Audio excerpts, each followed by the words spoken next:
Olá, meus irmãos e irmãs de Ideal Espírita, vocês amigos e amigas que nos acompanham aqui na página Estação da Luz Espírita, muitíssimo obrigado mesmo pela sua companhia. A nossa página Estação da Luz Espírita não tem fins lucrativos, o objetivo é a divulgação da doutrina espírita.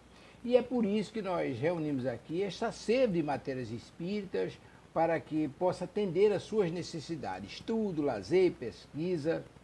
Você encontra aqui na nossa página Estação da Luz Espírita os livros da codificação, obras suplementares, entrevistas, palestras e os programas da Web Rádio Estação da Luz de Natal e Web Rádio Cristo Consolador de São Paulo. Ou seja, um acervo que atenda às suas necessidades, sem fins lucrativos. O objetivo é a divulgação da doutrina espírita. E agora eu convido você para nos acompanhar na reprodução de mais esse trabalho imperdível. Muito obrigado mesmo pela sua companhia e vamos juntos!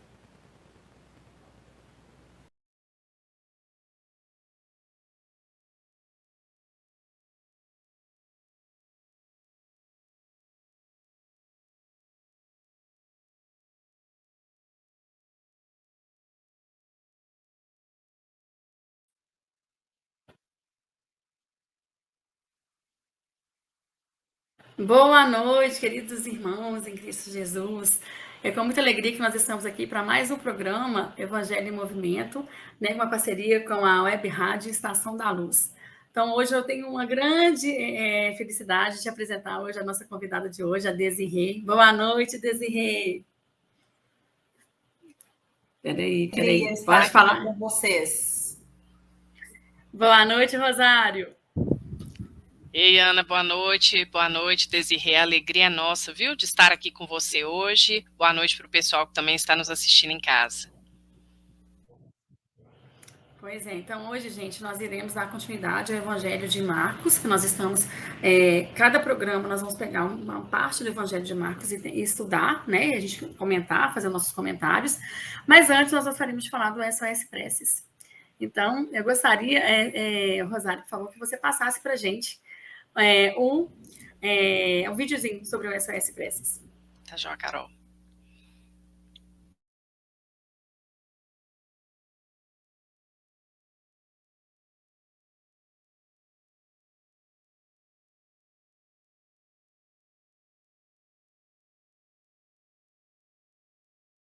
É um trabalho realizado por voluntários que, além de oferecerem uma escuta sensível, afetiva e respeitosa, compartilham mensagens de fé e esperança por meio da prece e das palavras do Cristo.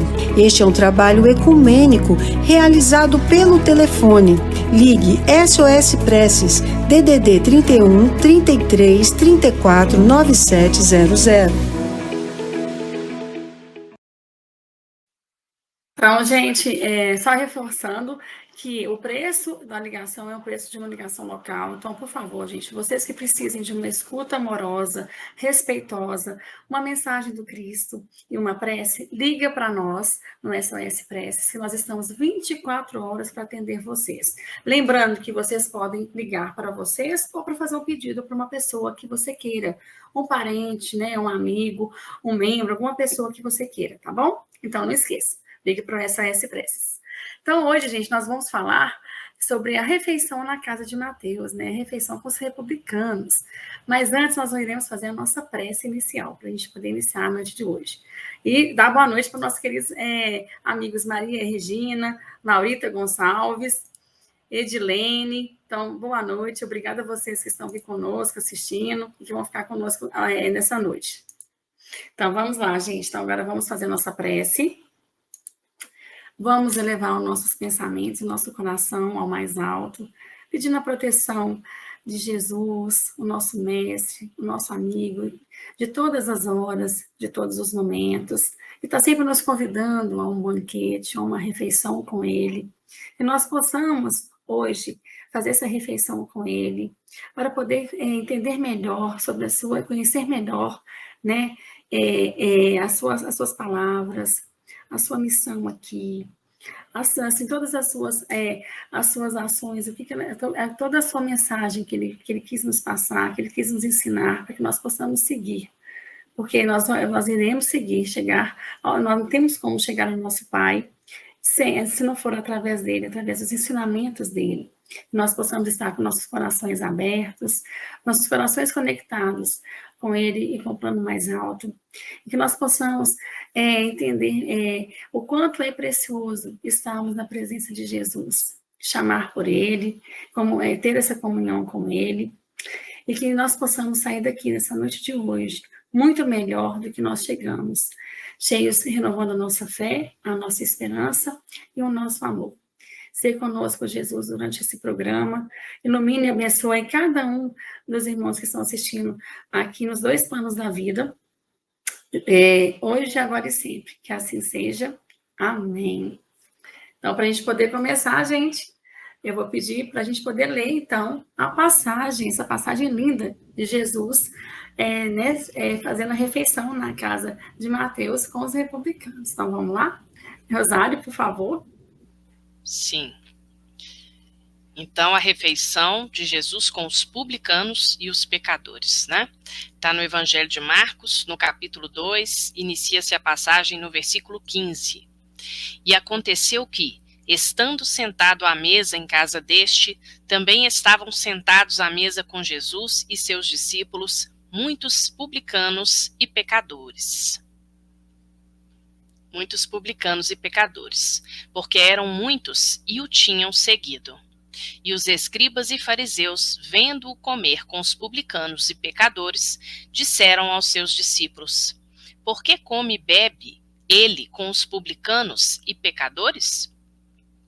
E Jesus, tendo ouvido isto, disse-lhes: os sãos não necessitam de médico, mas sim os que estão doentes. Eu não vim chamar os justos, mas sim os pecadores ao arrependimento.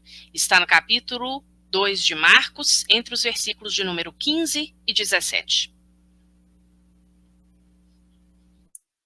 Obrigada, Rosário. Então, nós vamos começar a nossa conversa de hoje. E nós vamos pedir, né, nossa querida Desirê, para a gente começar já com ela, né? Então, eu quero saber o seguinte: qual é o significado do banquete? Juntas. Sim, sempre.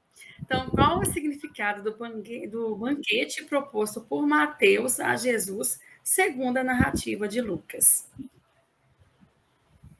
Bom,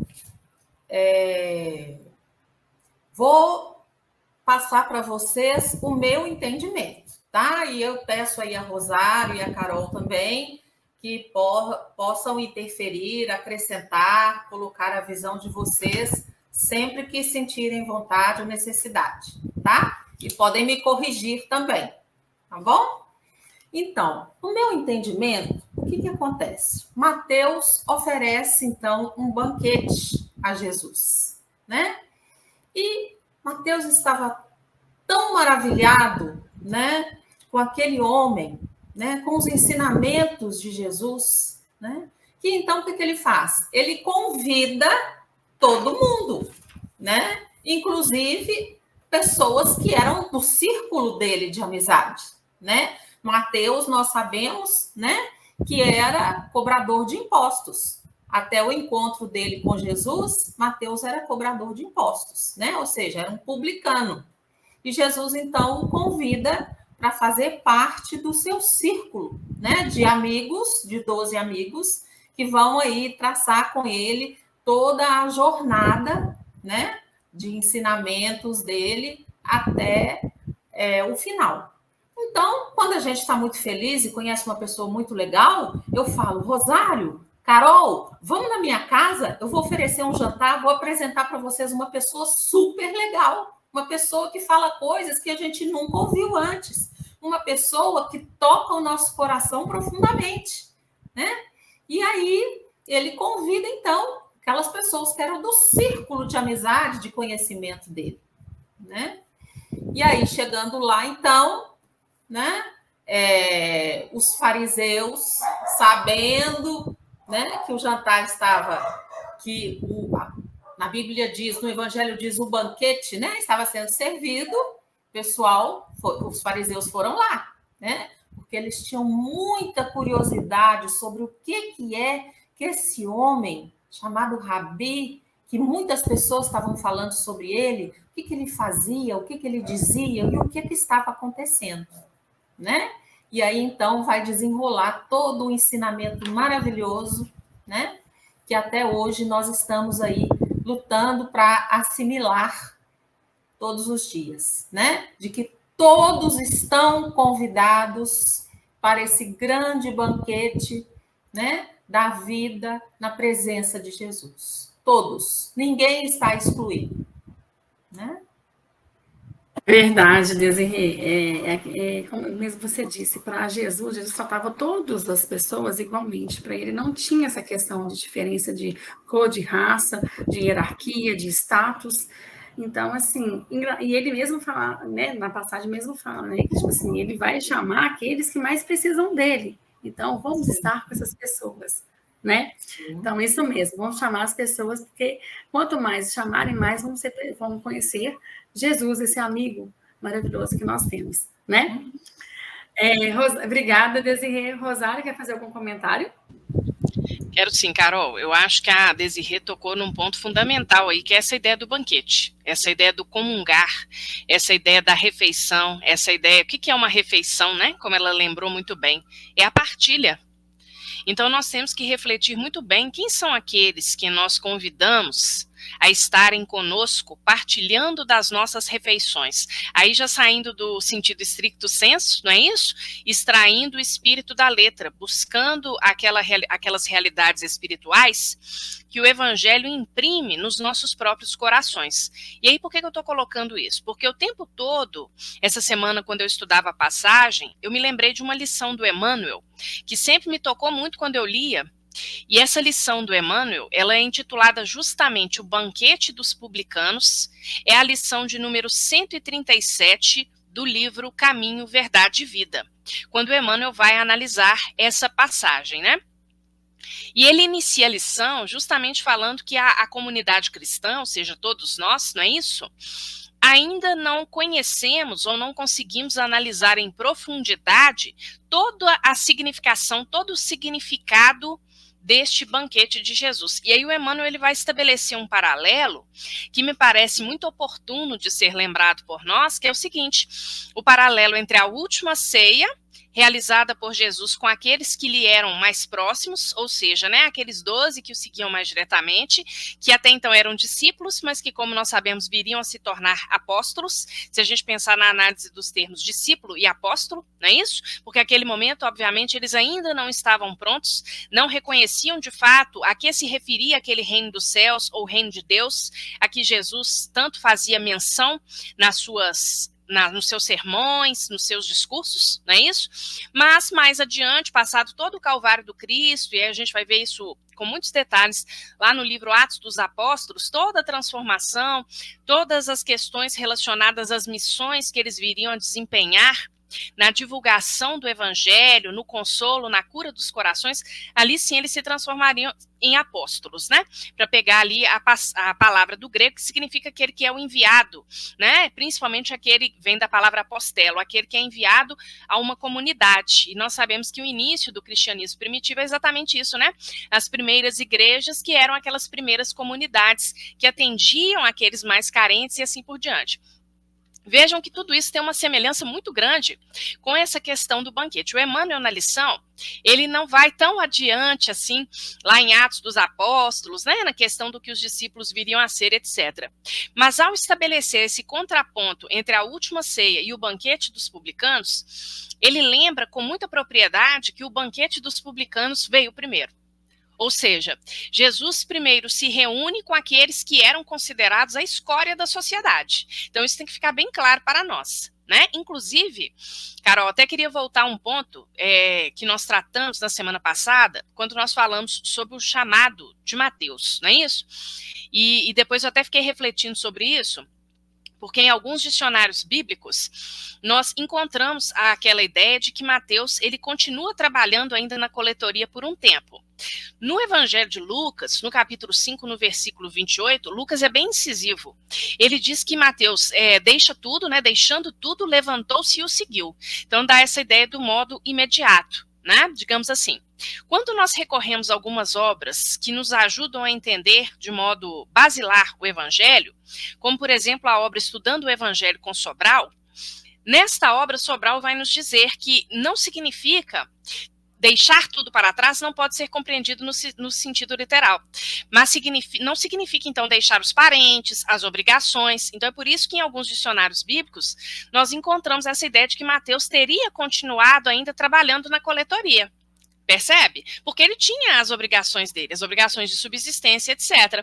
Mas nós sabemos que, independentemente de qual seja a leitura adequada, né, porque a gente não pode referendar, porque é claro que Lucas, com certeza, quis dar um contorno, uma conotação, chamando a atenção para o fato da subserviência, digamos assim, de Mateus, do aceite, da acolhida àquele chamamento maravilhoso que é feito por Jesus. Então, se foi naquele momento, se foi uma semana depois, se foi um mês depois, para nós tampouco faz diferença. Mas por que eu me remeti a isso? Para a gente lembrar dessa figura, novamente, dessa figura do publicano, como a Desirê também lembrou aí na resposta, né? E nós falamos muito na semana passada. Os cobradores de impostos eram malquistos pela sociedade, exatamente pela correlação com o aspecto político, com o aspecto financeiro, ou seja, ligados a Roma. Então, tudo aquilo que era ligado a Roma era, digamos assim, os judeus eram refratários a quaisquer figuras que fossem ligadas a Roma. Então, quer dizer, por que eu estou destacando isso? Porque Mateus ali também está nessa condição. Apesar de ser ele quem oferece, não é isso?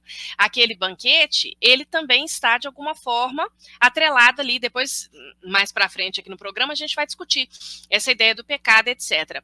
Mas, para finalizar o raciocínio, o comentário que eu queria fazer é o seguinte, que nessa lição do Emmanuel, lá do livro Caminho, Verdade e Vida, o Emmanuel vai falar que esse banquete tem realmente uma significação muito especial, porque ele mostra isso que a Desirê colocou muito bem, que Jesus abraça, o Emmanuel nos diz, todos aqueles que desejem a excelência de sua alimentação espiritual nos trabalhos de sua vinha.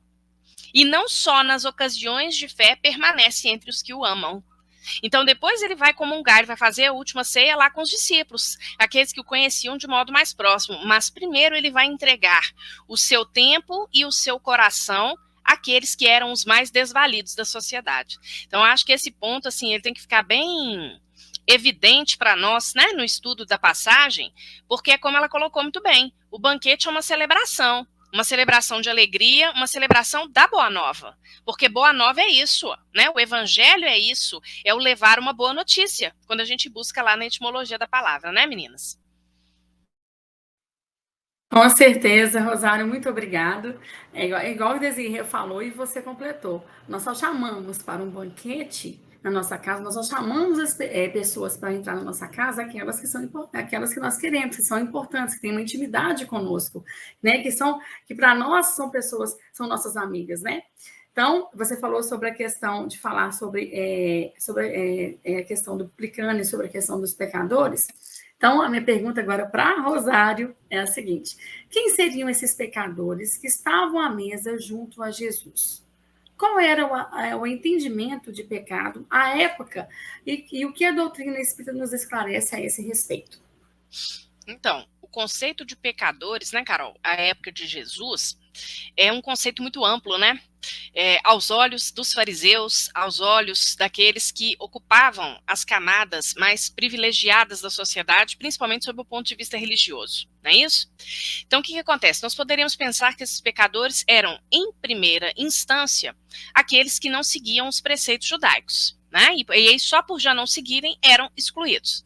Então, aqueles que não seguissem determinados dogmas, porque nós sabemos que, principalmente naquele momento, a religião judaica encontrava-se muito alicerçada no aspecto dogmático especificamente, ou seja, dos rituais exteriores, né, e assim sucessivamente.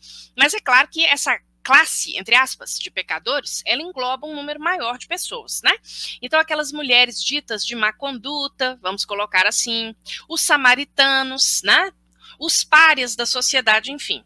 Aqueles que não frequentavam as sinagogas ou que tivessem sido, por algum motivo, expulsos das sinagogas. Aqueles que, porventura, dessem pouco valor à religião instituída, que era justamente o judaísmo, não é isso? Como nós já mencionamos na pergunta anterior, os publicanos, né? E aí, nesse mesmo livro que eu mencionei anteriormente, que é o livro Estudando com Sobral, Estudando o Evangelho com Sobral, o Sobral vai falar ainda que eram aqueles que fugiam à rotina e que possivelmente eram eles mesmos mais autênticos pois que assumiam uma postura perante a sociedade que era uma postura diferente daquela postura vigente. Eu acho muito interessante quando Sobral coloca isso, porque a gente não pensa isso de pecador, né? Assim, a palavra pecador é aquele que cometeu alguma infração, né? Uma infração gravíssima, né? Imaginemos essa palavra, né?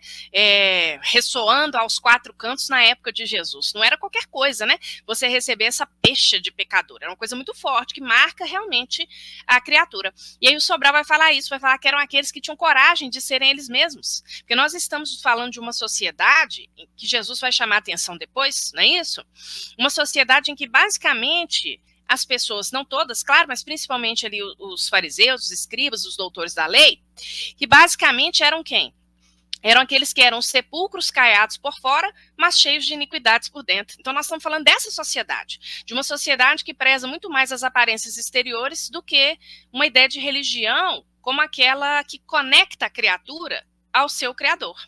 Não é isso? Então isso é muito interessante, eu acho muito interessante quando ele coloca isso, quer dizer, qualquer pessoa que fosse fora da curva, vamos dizer assim, fora das normas instituídas, ela poderia ser considerada um pecador. Na segunda parte da pergunta, você perguntou sobre a questão do pecado, né? Nos dias de hoje, como que a doutrina vê isso, né? Então, pecado, quando a gente volta à etimologia da palavra, nós vemos que pecado significa errar o alvo. Eu gosto muito dessa definição de pecado. Né? Porque todos nós, depois eu pedi até a Desirê para me ajudar nisso aí, comentando isso aí, todos nós viemos de uma cultura em que nós somos muito impregnados pela noção de pecado. Se não nessa encarnação, em outras, né? Já passamos, já estagiamos por outras propostas religiosas que trazem como base, uma base muito forte, essa ideia da noção do erro, daquele pecado indelével. O que eu estou querendo dizer com isso? Aquele pecado que você pecou não tem solução, não tem mais salvação para você. Então, você está condenado ali ao fogo do inferno, digamos assim, e ponto final. E a doutrina vai mostrar para nós que isso não existe. Por isso que essa ideia também de errar o alvo é muito interessante, porque sim, o pecado seriam aquelas infrações às leis de Deus, tudo aquilo que nos leva à queda espiritual, não é isso? Ou seja, quem são os pecadores, gente? Todos nós. Porque ao longo das nossas reencarnações, nós cometemos aí muitas infrações. Você não acha, Desirê? Com certeza, Rosário, é isso aí, né? Quer dizer, eu entendo assim, dessa forma também. O que é pecado? Pecado é tudo aquilo, toda vez que a gente foge às leis divinas, nós estamos pecando, né? Digamos assim, entre aspas, porque nós, na doutrina, preferimos dizer de outra forma, né? Eu gostei dessa tradução que você encontrou, de errar o alvo, né? Então, toda vez que a gente fere a lei divina, a gente está errando o alvo, né? E nós, ainda aprendizes, fazemos isso o tempo todo, né? Então, o importante é sempre voltar atrás e tentar retificar aquilo ali, né? Aquele ato, aquela palavra que você disse, às vezes com a cabeça quente, aquele irmão que você ofendeu e só depois percebeu, né? Então, assim, o importante é sempre voltar atrás e fazer essa retificação para tentar, de novo, acertar o alvo, né? Então, é isso aí, né? Feriu a lei divina, errou o alvo. Isso mesmo, Desirê. E pensar também, gente, se a gente estava comentando aqui justamente sobre essas questões, né, de pecadores e tal, a gente estava fazendo esse entendimento, né, essa compreensão. Gente, não nos esqueçamos, né, que a crítica em excesso, a falar da vida alheia, né, cuidar da vida alheia, né, a gente também está. Sim, nós podemos falar que nós estamos errando o alvo, nós estamos errando talvez a proposta, porque a gente tem que lembrar, não é questão, não é aquela coisa, não é aquilo que a Rosália falou, que pecamos e nós não temos formas de aprender. Não é isso que o nosso Pai, que é misericordioso e amoroso, quer conosco. Ele é um Pai que, como nós, quem é pai, quem é mãe, sabe, a gente quer fazer o quê? A gente quer ajudar, direcionar, orientar, guiar, para saber como que nós podemos ajudar os nossos filhos a seguir diante, né? No meio de luz, de amor, de respeito ao próximo, de caridade ao próximo, de ser misericordioso com o próximo, né? Então, que nós devamos pensar nisso também, né, gente? Será que nós estamos pecando? Será que nós poderíamos, hoje, ser convidados para estar no banquete de Jesus, na mesa de Mateus e de Jesus? Né? Vale a pena a gente pensar nisso também. Então, seguindo, gente, porque estou adorando esse papo, quem eram os escribas dos fariseus? Por que possivelmente ali se encontrava o Desirê? Os fariseus, né, eles conheciam, né, a lei mosaica, eles conheciam as leis de Deus, eles acreditavam na ressurreição, eles acreditavam num Deus único, né? Eles acreditavam na vinda de um Messias. Então, eles eram estudiosos do Evangelho. E eles ouvindo falar que tinha um homem que estava andando por ali e falando coisas, arrastando multidões, né? Eles, curiosos, vão atrás, né? Dizem que ele entrou ali para fazer uma refeição com pecadores, com publicanos, com meretrizes, né? Então, eles chegam lá e perguntam para os discípulos: o mestre de vocês senta à mesa com pecadores?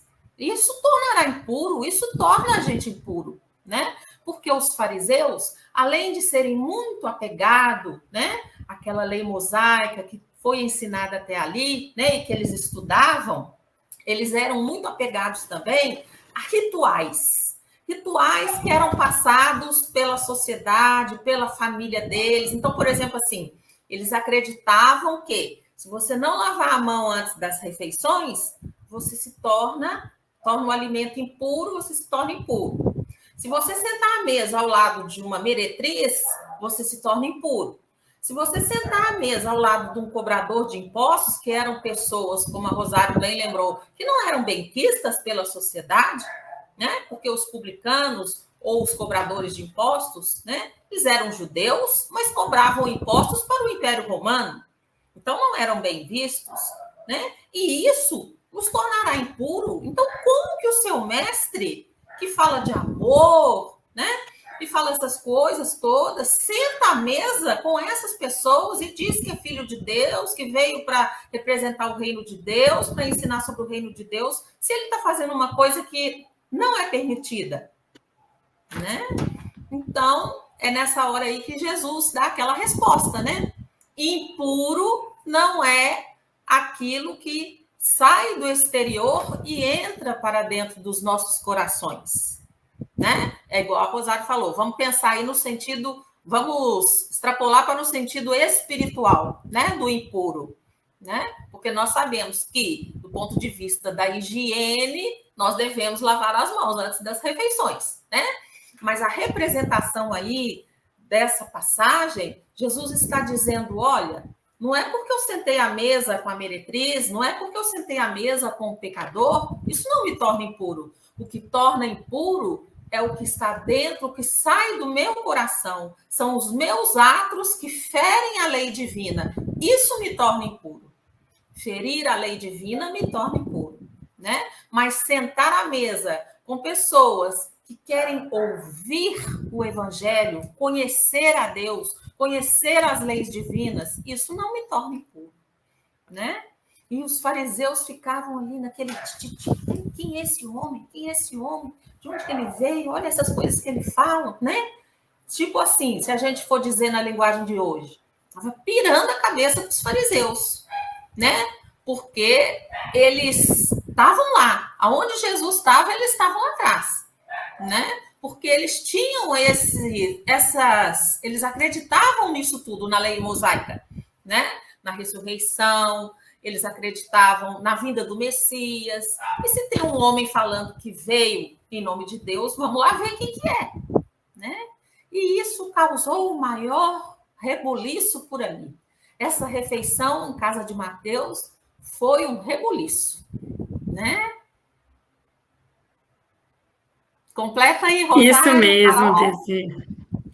Eu queria fazer só um comentário, pegando um gancho aí, que eu achei adoro esse exemplo que você citou, que é o exemplo do lavar as mãos, porque o Pastorino, no Sabedoria do Evangelho, ele vai tocar exatamente nesse ponto que você tocou. Ele vai falar assim, quando a gente lê rapidamente essa passagem, hoje, né, a gente pode achar até estranho, porque para nós é exatamente isso, como você colocou. Isso o quê? Um hábito de higiene.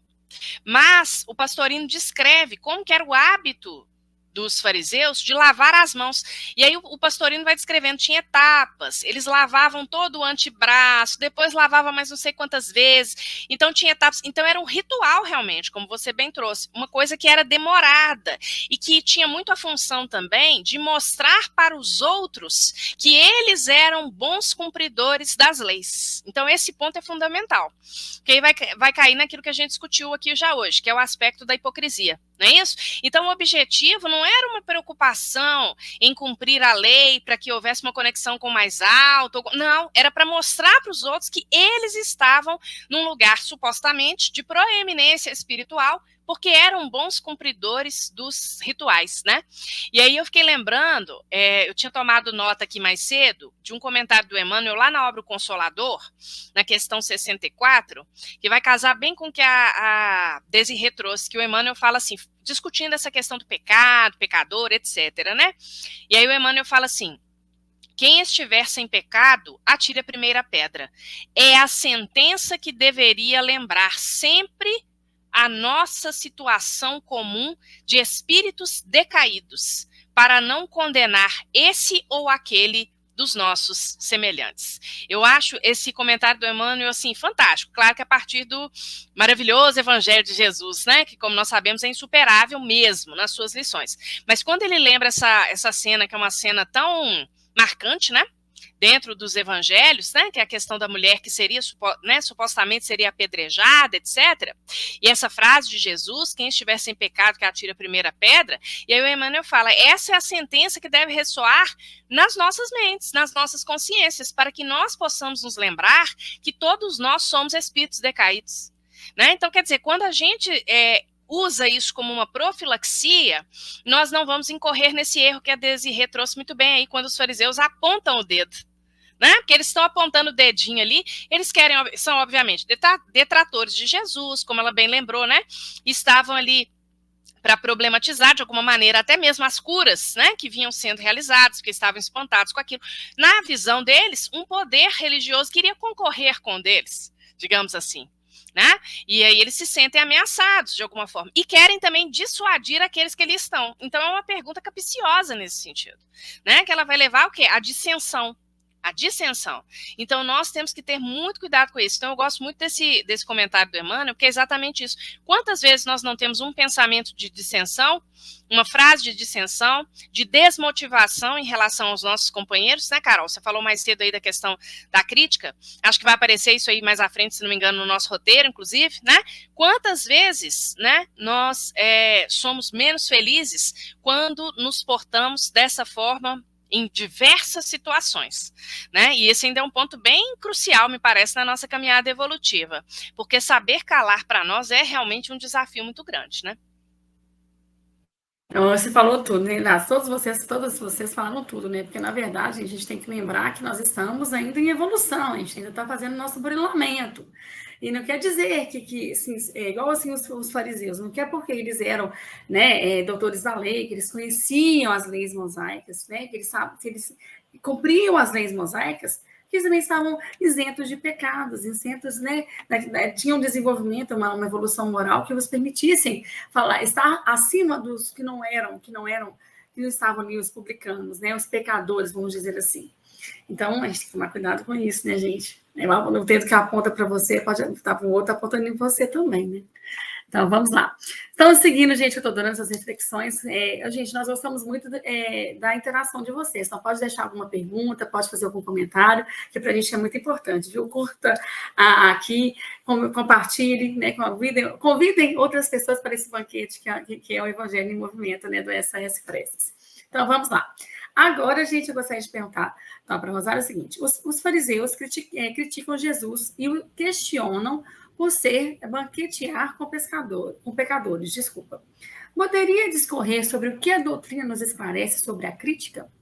E nós, nos dias de hoje, Como combater o fariseu que persevera em nossa intimidade? Nossa, essa pergunta... Eu vou pedir aí Com ajuda várias. as universitárias, que eu vou te falar. A gente responder em termos teóricos até que não é difícil, mas quando a gente pensa na nossa prática do dia a dia, gente, isso daí é uma questão muito séria, que a gente tem que trabalhar assim de uma forma muito, assim, com muita clareza na nossa intimidade, seguindo realmente aquilo que o Santo Agostinho nos coloca lá na questão 919A. Não é isso? Ou seja, quando ele nos recomenda para que nós passemos em revista a nossa conduta. Me parece que uma das condutas que a gente mais tem que colocar em primeiro plano para passar em revista, Carol, é justamente a nossa fala. Né? E aí, como a Desirê lembrou, porque a boca fala daquilo que o coração está cheio. Não é isso? E aí, muitas vezes, nos nossos corações tem a perfídia, não é isso? Tem a concorrência, tem a maledicência, tem a competição. E o que nós fazemos? Nós fingimos que não estamos percebendo que ainda temos essas mazelas em nós. E aí, como se diz no popular, jogamos ali para debaixo do tapete, não é isso? E não conseguimos trabalhar aquela questão porque nós simplesmente vendamos os nossos olhos para enxergar que eu tenho aquilo. Não que isso seja um processo fácil, quero destacar isso, né? Porque nós sabemos muito bem que nós nos olharmos no espelho me parece, uma das tarefas mais inglórias dentre estas que o Evangelho nos propõe. Inglória no sentido material, né? No sentido imediatista, porque nós casamos muito bem com as máscaras que nós usamos. As máscaras em família, em sociedade, a gente se dá muito bem com as máscaras, né? Mas quando a gente tira essas máscaras, aí que as questões afloram. Então, a gente inglória nesse sentido, porque é difícil, porque causa dor, porque muitas vezes causa sofrimento para nós.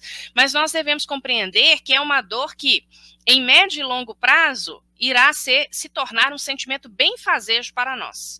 Então, o alcance espiritual, ele vai ser um alcance espiritual muito grande.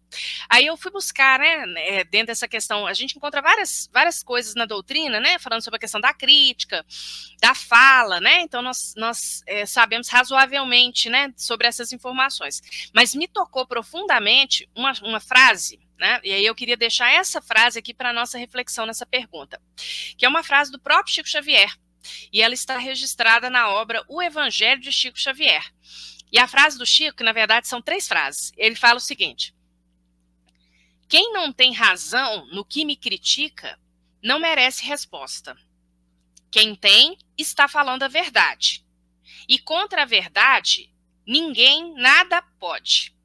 É o que Emmanuel tem me ensinado. Por este motivo, a vida inteira procurei ouvir em silêncio as verdades e as mentiras que têm sido ditas a meu respeito. Esse finalzinho eu achei tão lindo que eu falei assim que eu vou colar ele na minha geladeira, gente, para ver se todo dia eu me lembro disso. Porque é exatamente esse ponto que o Chico coloca, né? Quem não tem razão e nos faz alguma crítica, claro que aqui nós estamos compreendendo a crítica no sentido negativo, não é isso? Aquela crítica que derruba a pessoa, tá? Porque é claro que nós temos sim as críticas construtivas, existem sim, gente, irmãos que têm o dom da palavra e que conseguem às vezes dar um toque construtivo na nossa caminhada evolutiva e nos impulsionam adiante. É completamente diferente daquela crítica que nos assola, não é isso? Que nos deixa assim muitas vezes sem chão. Então isso é muito delicado, isso é muito complicado. Então o Chico fala isso, ó, quem não tem razão e me critica, para que eu vou responder? E se a gente for analisar em profundidade, é isso mesmo, mas não tem razão, é melhor a gente deixar cair no vazio, para que não encontre ecos, não é isso? Porque outros podem ouvir e acreditar, e aí a gente vai render, vai tentar se defender com unhas e dentes, vai ter um dispêndio de energia muito grande ali, para que exatamente? Olha a sabedoria do Chico, né, gente? E na segunda parte ele fala, agora, se ele está falando a verdade, contra a verdade ninguém pode. Ou seja, calemos e reflitamos sobre aquela verdade. Ah, então é verdade? Então eu preciso mudar a minha conduta. Então eu achei muito significativa essa frase dele, porque cai nesse segundo ponto que você trouxe aí, Carol, né? Do fariseu que existe em cada um de nós. Então a Desirê lembrou ali os escribas dos fariseus, né? Os fariseus, aquela classe intelectualizada, não é isso? Faziam ali os registros, tinham acesso às sagradas escrituras, etc. Muito bom, muito bonito. Vamos atualizar o conceito de fariseu para nós nos dias de hoje, não é isso? O fariseu que persevera na nossa intimidade. O que é isso? Esse fariseu, ou seja, esse arquétipo, né? Vamos pensar assim, essa figura, né? ela demanda muito esforço, muita perseverança de cada um de nós, para que a gente possa, pouco e pouco, ir vencendo essas questões que ainda insistem em nos trazer inúmeros dissabores, que são justamente o nosso orgulho, o nosso egoísmo, a nossa vaidade, a nossa prepotência, né, Desirê? Queria te ouvir um pouquinho sobre isso.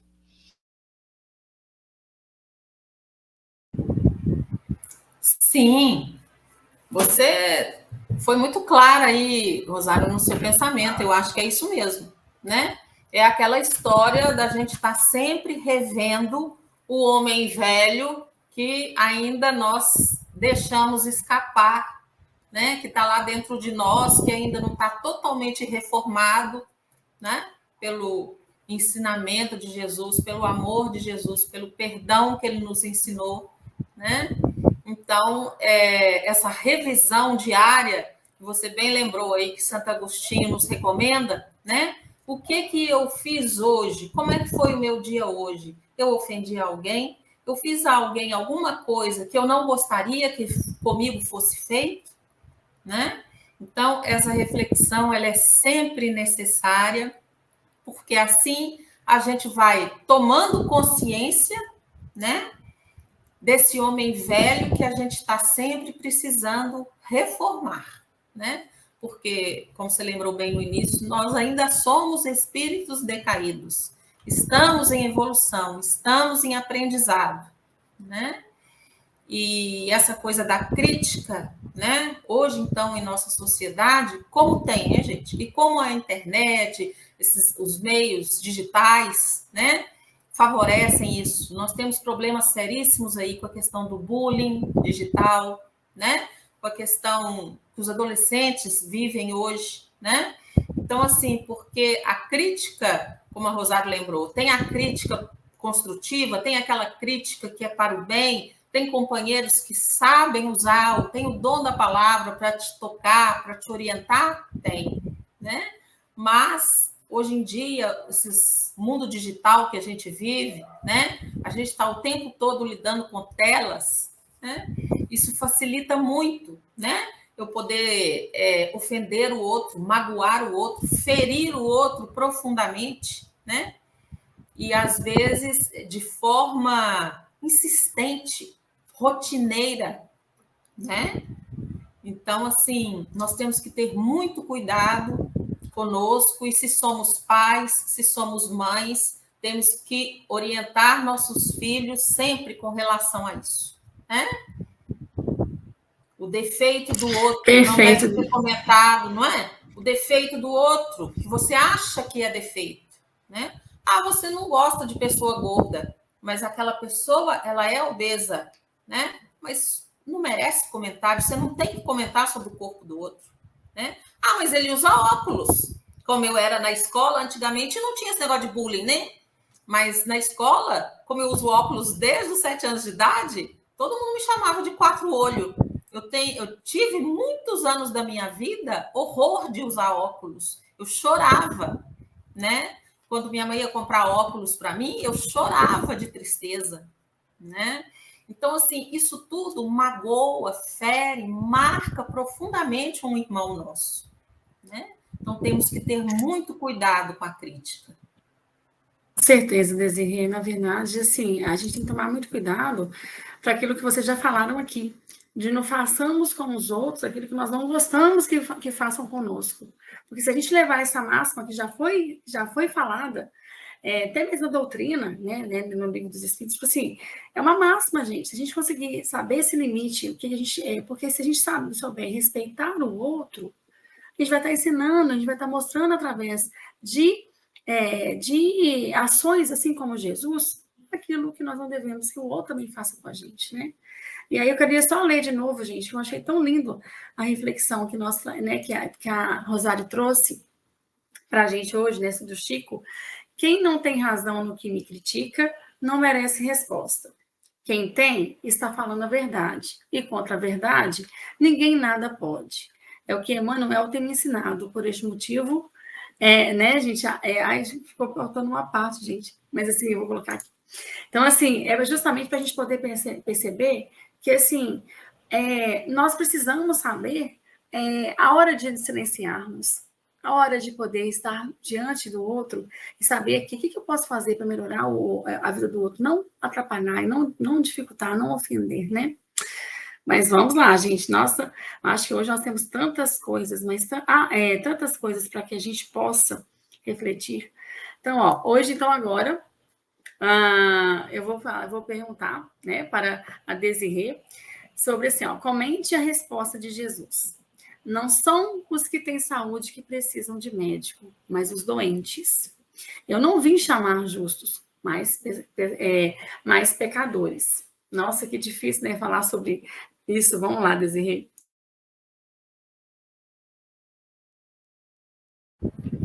É difícil e fácil ao mesmo tempo, né, Carol? Porque mais claro do que Jesus nos falava, né? Jesus era claro, ele não tinha uma linguagem rebuscada, ele não falava palavras difíceis, né?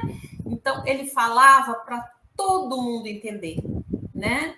Então, tá muito claro aí o que ele veio fazer. Olha, eu vim chamar os pecadores ao arrependimento. Eu não vim aqui para quem tá bem, para os justos, para os que já cumprem a lei divina, para os que já conhecem a lei divina, para os que já praticam o amor, o perdão, o respeito pelo outro. Esses já estão a caminho, né? Agora, eu vim para chamar essas pessoas, né, ao arrependimento, os pecadores, né? Tem uma passagem bonita, né, de Madalena, quando ela encontra Jesus, né? Ela diz: mestre, eu estou sedenta, eu tenho muitos homens, eu tenho muita coisa, mas eu estou sedenta, né? E Jesus fala para ela: Madalena, você está bebendo na fonte errada, né? Me segue, né? E a gente sabe, a gente conhece, né, através da literatura, o Evangelho fala, às vezes, pouco na história de Madalena, mas nós temos filmes, temos outras fontes, onde a gente pode buscar, né, a conversão, a vida nova que Madalena se propôs depois que conheceu Jesus, né?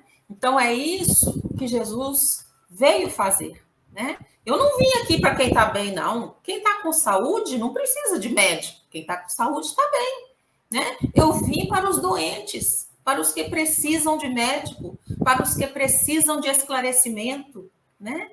E é isso que nós, enquanto evangelizadores, né, enquanto divulgadores do evangelho, da palavra de Jesus, também devemos fazer, né? Esse é o convite que a doutrina nos faz e que Jesus nos faz, né? Olhem, acolham os fracos, acolham aqueles que erram, ensinem, né? Vá às prisões, vá aos hospitais, ajudem os decaídos, ajudem os desvalidos, né? Porque nós temos a condição hoje, né, de estar melhor do que aquele nosso irmão, um pouquinho só, mas nós já podemos ajudar, né? Nós temos muito testemunho na reunião mediúnica, né, de espíritos que foram auxiliados, né, e que depois retornam nos contando assim: olha, hoje eu já trabalho aqui nessa casa, eu recebo os companheiros espíritas, os espíritos que chegam aqui para ser atendidos. Então, assim, nós temos o testemunho deles, né? Antes eu estava caído, vocês me acolheram, vocês me ajudaram, vocês me esclareceram. E hoje eu trabalho nessa casa, também acolhendo os espíritos sofredores que aqui chegam, né? Então, esse é o nosso trabalho: acolher, cuidar, orientar, ajudar, esclarecer, né? Sobre os ensinamentos de Jesus, né? Exatamente, Desirê. Rosário, obrigada, Desirê. Gostaria de fazer algum outro comentário? Rosário?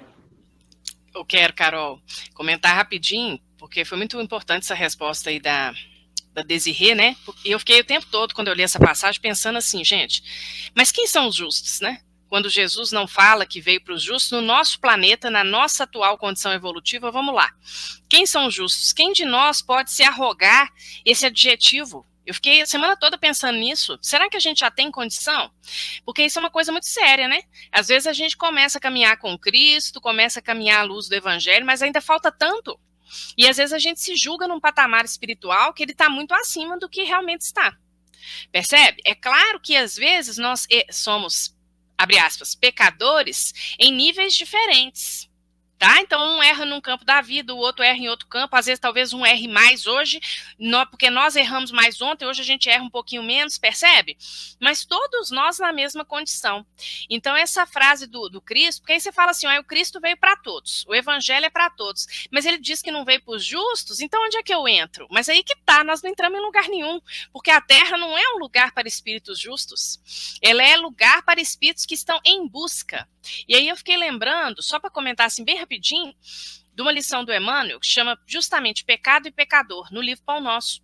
E o Emmanuel começa a lição falando que na Terra não deveria haver uma divisão estanque, ou seja, né, uma divisão rígida entre bons e maus.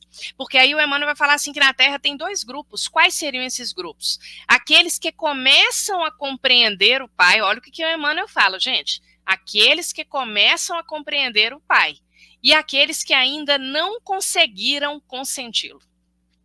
Eu acho tão bonito quando o Emmanuel coloca isso, sabe assim? Porque é exatamente isso, a nossa distância, né, é muito pequena, nós que aqui estamos encarnados, uns em relação aos outros, a nossa distância evolutiva ela é muito menor do que a gente pode imaginar. E aí o Emmanuel vai falar isso, que a questão do mal, ela deve ter uma nova interpretação, a gente deve mudar a forma como a gente interpreta o mal. E nessa lição o Emmanuel ele parte lá de uma carta de João, em que João fala assim, amado, não sigas o mal, mas o bem. Quem faz o bem é de Deus, mas quem faz o mal não tem visto a Deus. E aí o Emmanuel vai fixar esse ponto. Quem é a pessoa que a gente consideraria má, perversa? Quem é essa pessoa? É a pessoa que não tem visto a Deus, mas ela não tem visto a Deus momentaneamente. Não quer dizer que sempre vai ser assim, ou que sempre foi assim, porque muitos irmãos que estagiam no erro, como muitos de nós, têm muitas vezes motivações pregressas, às vezes uma frustração, um dissabor, alguma dor que aquele indivíduo não conseguiu aguentar, tá? E aí ele age dessa forma má e perversa, mas ele tem uma questão lá do passado dele.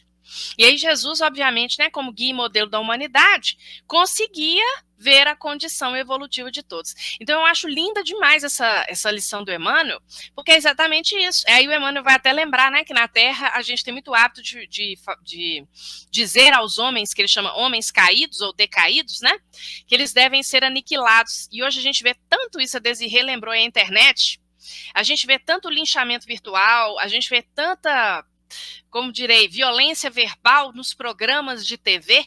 Já repararam isso? Né? Então, fulano não merece viver, né? Esse tipo de discurso, nós temos que tomar muito cuidado com isso, porque realmente a nossa distância, gente, ela é mínima, tá? E a gente não sabe o que pode vir a nos acontecer hoje ou amanhã, né? E nós podemos, às vezes, incorrer em erros até piores do que esses nossos irmãos, levando-se em conta o conhecimento que a gente já tem. Então, quer dizer, a gente tem que ter uma noção espiritual de quem nós somos muito grande, para que a gente não caia novamente, né? Nossa, gente, perfeito, perfeito, perfeito. Vocês estão trazendo muitas reflexões importantes. E eu acho que a gente tem que lembrar justamente dessa, né? Que assim, eu acho que você trouxe um ponto que nós temos que pensar todos os dias. A distância de nós, nos nossos erros, é muito pequena, né? Assim, a gente está achando que nós somos, né? Nós estamos achando que nós somos fariseus, né? Que nós estamos lá cumprindo as leis, que estamos seguindo as leis mosaicas, que nós estamos seguindo os preceitos divinos, as leis divinas, e que nós não erramos. Nós somos puros, nós somos justos, né? Igual você falou, nós estamos no planeta de provas e expiações, gente. Onde que nós estamos? Onde está a nossa justiça nesse planeta? Onde está a nossa pureza? Então, nós ainda temos que passar por muito burilamento, né, gente? Mas vamos que nós vamos conseguir, gente. Só a gente não desistir. E agora, gente, né, já encaminhando para o finalzinho do nosso programa, gostaria de fazer uma última pergunta para a Rosário. Faça uma correlação entre o banquete de Jesus com os pecadores e a difusão do cristianismo primitivo no primeiro século da era cristã. Fazendo um favor. Então, é bem interessante aí essa questão, porque né, esse roteiro, né, essa refeição, esse banquete de Jesus com os publicanos, né, com os pecadores, nos remete, como a gente viu aqui durante o programa todo, a essa ideia do oferecimento, ou seja, o evangelho ele deve ser oferecido a todos os corações. E no primeiro século da era cristã, justamente após o martírio de Jesus, né, a sua crucificação, sua ressurreição, etc., quando os apóstolos vão dar sequência àquilo que Jesus havia iniciado, né? Então eles vão ser os continuadores, digamos assim, vão desenvolver aquelas sementes. Nós vamos observar principalmente no livro Paulo Estevão, pelo Espírito Emmanuel, psicografia de Chico Xavier, o trabalho de Paulo junto aos gentios, aos chamados gentios. Então esse ponto ele é muito interessante, né? Porque o que é esse trabalho de Paulo? Nós vamos ver ali a questão das viagens, a questão das cartas, mas sempre em comunidades que não tinham nenhuma noção religiosa, aqueles que eram chamados pagãos, idólatras, politeístas, ou que não tinham mesmo nenhum tipo de crença, né, digamos assim. É nessas comunidades que Paulo vai fazer suas pregações, né, e aí lá no livro a gente vê bem isso, essa questão não só da retórica, mas obviamente do magnetismo que ele tinha, né, porque com certeza que Paulo tinha um magnetismo para falar que não era qualquer magnetismo, né. Mas nós vamos ver ali algumas dissensões também, como por exemplo aquele célebre episódio em que Paulo, Pedro e Tiago vão discutir o aspecto da circuncisão, por exemplo. E aí, no final, até mesmo Tiago, que era um fariseu mais, né, quer dizer, era cristão, mas era parecido com um fariseu, né, como Emmanuel descreve lá no livro Paulo Estevão, porque ele tinha alguns hábitos muito rigorosos no que diz respeito às tradições judaicas, né, então, em alguns momentos, né, na descrição de Emmanuel, a gente vê isso, ele se portava tal como os fariseus, digamos assim, né, o Emmanuel traz isso lá na narrativa. Mas o que nós estamos querendo dizer, né? Onde que nós estamos querendo chegar com esse exemplo? Que mesmo após toda a discussão, após toda a dissensão, e aí no final o próprio Tiago concorda, né? Em retirar ali o preceito, o dogma da circuncisão para aqueles que adentrassem as lides do Evangelho de Jesus, o que fica para nós, a mensagem que fica para nós de todo esse trabalho, de toda essa expansão para aquelas comunidades ali, é uma mensagem parecida com a que traz aí o banquete de Jesus com os publicanos e pecadores. Porque estes, né, que eram idólatras, pagãos, que não eram judeus, como a gente viu no início, eram os considerados os pecadores daquele tempo. Não é isso? Então, o que acontece? A mensagem que fica, vejam que é a mesma mensagem em dois episódios diferentes, que é o quê? O evangelho vem para todos, judeus, gentios, né? Aí eu queria até finalizar minha fala lembrando que essa passagem que nós estamos estudando aqui na narrativa de Marcos, ela aparece nos outros evangelistas. E lá no capítulo 9 de Mateus, no versículo 13, aparece assim, o seguinte versículo, Jesus dizendo, misericórdia quero e não sacrifício. Então, quer dizer, também os sacrifícios exteriores, né, porque ali eles estavam muito preocupados com sacrifícios exteriores, mas aí trazendo para nós, e nós, né, misericórdia quero e não sacrifício. E aí a doutrina, semana que vem nós vamos discutir aqui, né, Carol, o jejum, aí nós vamos ver essa questão de como que a doutrina espírita também lida, né, com todos esses pontos, né, com todas essas questões, né? Então, quer dizer, os ritos exteriores, os sacrifícios exteriores, eles não fazem a mínima diferença, né, para nós em termos espirituais. Agora, o sacrifício do nosso egoísmo, o sacrifício do nosso orgulho, da nossa vaidade, da nossa presunção, isso sim faz toda a diferença, né? E, é claro, lembrando aí, finalizando com as palavras de Jesus, a misericórdia que nós aplicarmos a nós mesmos, em primeiro lugar, e a que a gente der conta de aplicar ao outro, né? Perfeito, gente. Eu vou só colocar aqui, projetar aqui um comentário da Edilene, da irmã Edilene, porque o Filho do Homem veio buscar e salvar o que se via perdido. Está em Lucas, capítulo 19, versículo 10. Então, gente, chegando no finalzinho, quero agradecer a Desirê, agradecer a Rosário pelo esse momento maravilhoso que nós tivemos hoje, por esse banquete de reflexões e de ensinamentos do Evangelho. Então, eu acho que nós, assim, acho que todos nós estamos, assim, maravilhados com isso.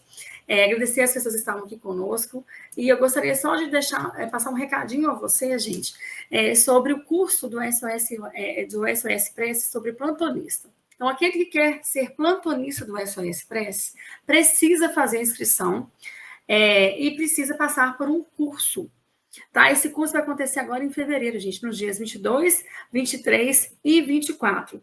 22 e 23 vai ser numa quinta, sexta e sábado, quinta e sexta no horário de 20 às 21h30 e no sábado das 15 às 18 horas. Então, nós estaremos, assim, é com muita alegria que nós estamos aqui na expectativa de recebermos mais plantonistas para ajudar mais e mais o nosso irmão, porque fora da caridade não há salvação. Lembramos, gente, não vamos estar no patamar dos fariseus, achando que já estamos com o nosso burilamento, né?